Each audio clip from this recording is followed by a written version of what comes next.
Do not be afraid. AI is not going to get you, at least not yet.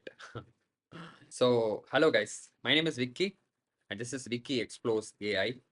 This video, I'm going to explore the economic impact of AI in our society. So, there's this famous dialogue in Game of Thrones: "Winter is coming." So, similarly, AI is coming.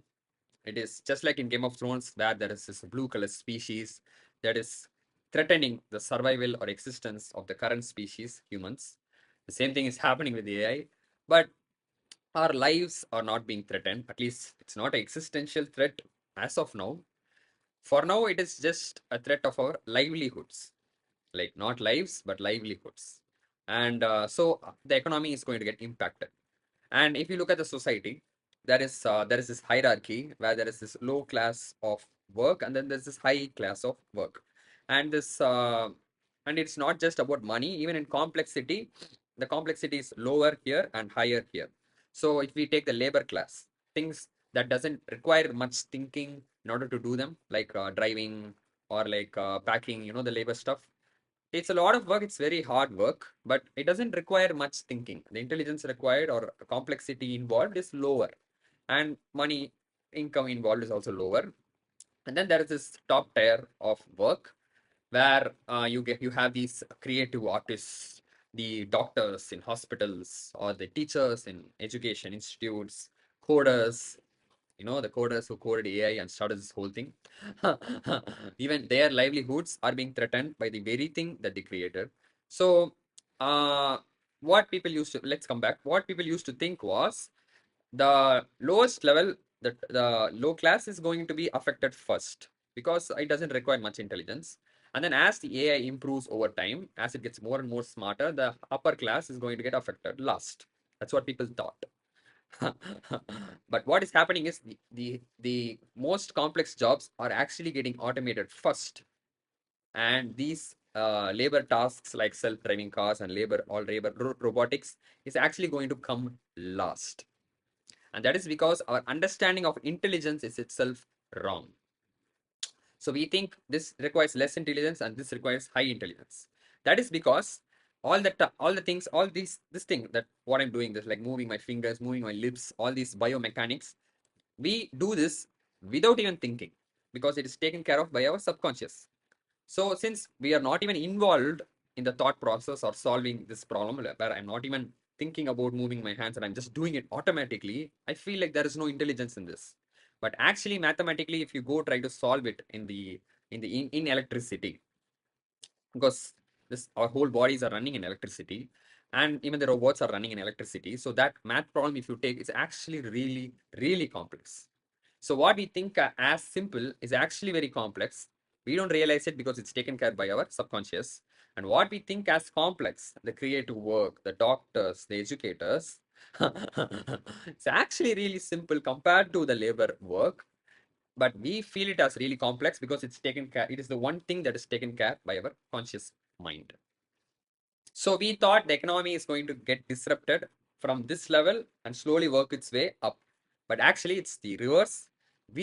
Me, especially me, because my field, this YouTube thing, is basically I'm in the education sector, I'm teaching stuff, but at the same time, I'm in the creative arts sector. It's a overlap of both, and both are getting automated because education um, is going to get automated like crazy. AI gives answers like this that for me to write, to think of, takes weeks.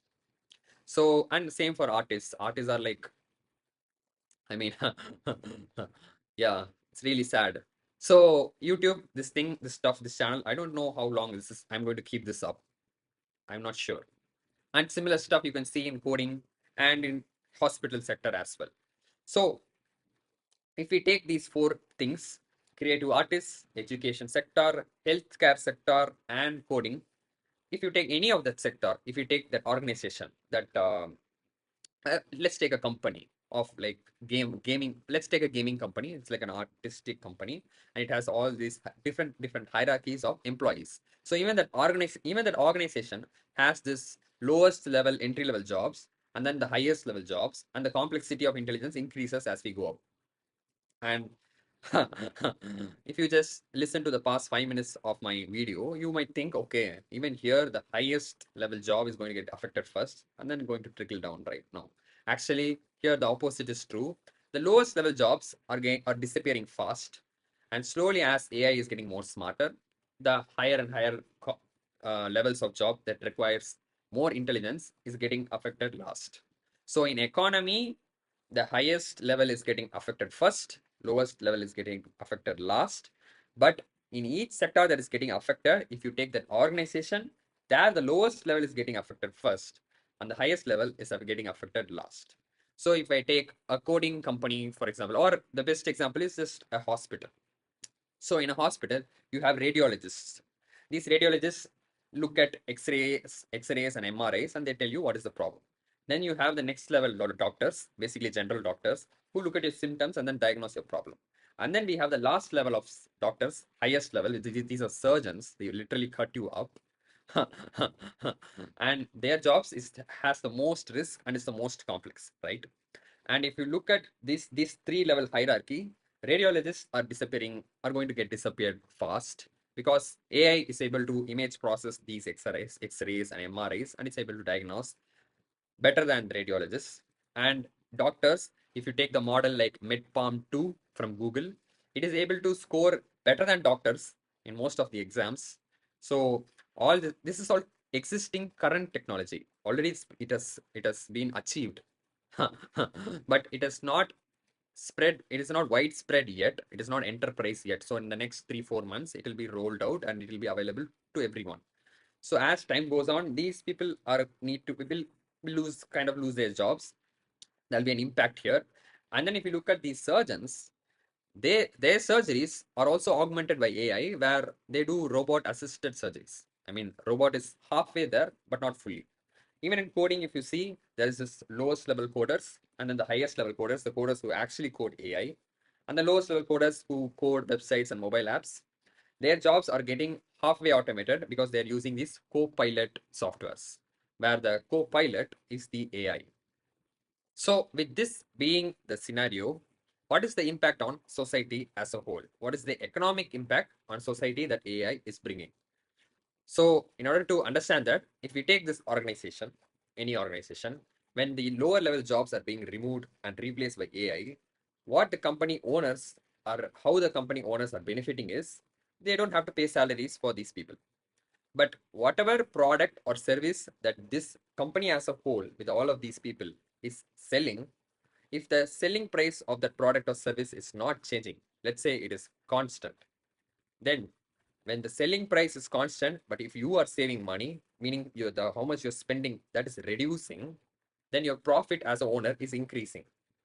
Now, as AI advances, more and more people, more and more automation is going to come up the complexity hierarchy, and more people are going to get removed from the company. So company doesn't have to spend. So company's expenditure spending is starting to reduce, but the selling price is still the constant. So the profit of the owner is increasing. So the rich is getting richer while the poor is getting poorer. I mean, this concept works when the selling price is always constant. And if we extrapolate this and exaggerate this, then right now in our society, this has gone so bad that there are now companies with just 10 or 15 people, just 10, 15 people, but they are able to make $1 billion revenues. And in future, the prediction is this is going to get downsized. This trend or path is going to continue. And it's going to get downsized so much that there are going to be one-person companies still making $1 billion revenues. Rich getting richer while poor getting poorer, meaning the mass society is getting unemployed. They're getting poorer. So this is like a famous dialogue in this Shivaji movie. Rich getting richer, poor getting poorer. Like that Rajinikanth makes this dialogue. And and all of this is happening only because the selling price is constant. So people call AI disruptive to the society and the economy as a whole because of this fact. Because companies or owners are able to do the same work with even lesser people. And people start seeing AI as a curse, not like a blessing. I mean, I remember like a long time back, I made a video called Piles is a blessing not a curse. So usually people think that piles, I have piles, and people think that piles is a curse, not a blessing. But the whole video that I made, or the whole realization that I had because of which I made the video, was that piles is actually a blessing and not a curse, because I was eating healthy food because of piles. Because if I eat junk food, I get pain in the in the next day morning. So I started eating so much healthy food compared to my friends, and because of that, I was in the right path. So piles was actually helping me. Similarly, in this narrative or storytelling, where the selling price is constant and people are losing jobs and the owners are getting richer and the economy or society as a whole is getting poorer, it looks like AI is a curse and it's very disruptive and disrupting the society. But actually, that is not true. And here's why. Since companies are now lightweight, meaning there's just very few people required to start companies, starting a company is now easy for people now. I mean, imagine an analogy, an example. Let's take the movie industries. Like, for example, my friend wanted to be a director. He has this superhero story in mind. He has all the stories, script, everything. But CGI, computer graphics, is like really, really hard. And making a movie in general itself is very, very hard, because you need a huge capital. Producers need to give a lot and lots and lots of money to you. And then the actors, the stars, so many people need to work in the movie. And then there is CGI, an entire organization working for months and months processing the graphics. So a single person needs this entire huge hierarchy of people working under him and a huge capital of money to make this superhero movie that he dreams of. But with Google's Flow, recently I watched a trailer from Google's Flow. Flow is this new AI from Google where if you just describe your movie, it will create the videos for you. So specifically there was this scene where this old guy is driving a car off a cliff. Now, usually cars just fall down the cliff, right? But in this video, there was this chicken, this huge chicken. It was not like real life chicken. Real life chicken is this small, right? But this was a gigantic chicken sitting at the back seat of the car. And when the car drives off the cliff, instead of falling down, it actually starts flying, because the chicken just flaps its wings and grabs the car by its feet. Now, this entire video, when you look at it, it seems realistic. It's just astonishing how it can seem so realistic. And this CGI or graphics, all it took was simple one paragraph of description. Basically, the person had to describe the idea and done. In a second, the entire graphics is done. There's no more a need of computer graphics organizations or companies and artists doing works for months and months for you. So if we take our example artist here, my friend, a movie director, an aspiring movie director, he now doesn't need capital, huge amount of money.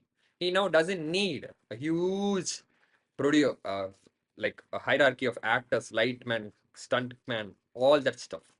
So the company is now being downsized. If you take movie industry and if you take movies as a product, and if you take this whole hierarchy of people as the organization that's making the movie, now because it's downsized, anybody can create the movie just by sitting in their bedroom toilet.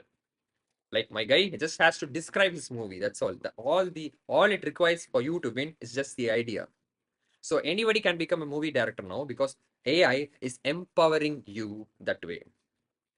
So it's not a handful of creamy layer people making movies now. Anybody, some in some village sitting in a toilet, can make movies at the level of Hollywood now.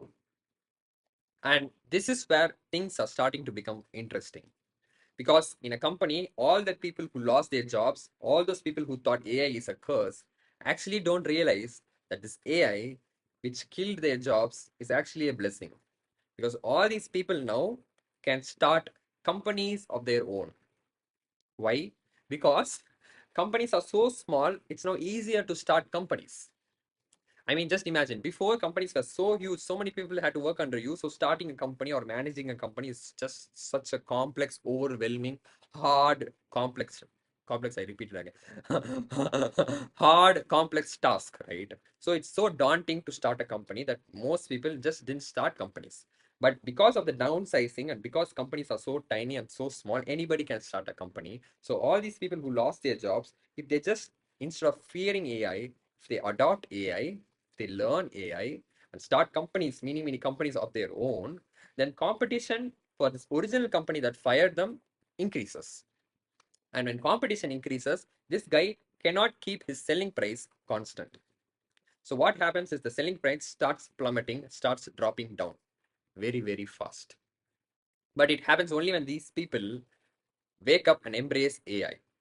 So instead of looking at this as owners getting richer and richer and people getting poorer and poorer, the perspective or narrative here is there are no more employees in the world now.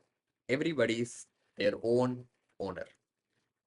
And this abundance of owners, abundance of companies, abundance of empowerment is going to bring down the cost of every good and every service in the world. Things are going to get so cheap. So AI is a blessing, not a curse. So instead of looking at AI as someone who turned you from employed to unemployed, you must view this whole thing in a different way. You must view AI as the thing that's turning you from an employee to a owner. It's basically uplifting your life. So it's not making your life worse, it's actually making your life better. So it's not crashing the economy, it's actually improving the economy. So even this YouTube channel, for instance, maybe this YouTube doesn't exist tomorrow and all my hard work, all my videos, everything just goes away. But this YouTube, if it does go away, it's going away only because I'm going to be doing something even better than what I'm doing now. AI is a blessing, not a curse. I'll see you in the next video.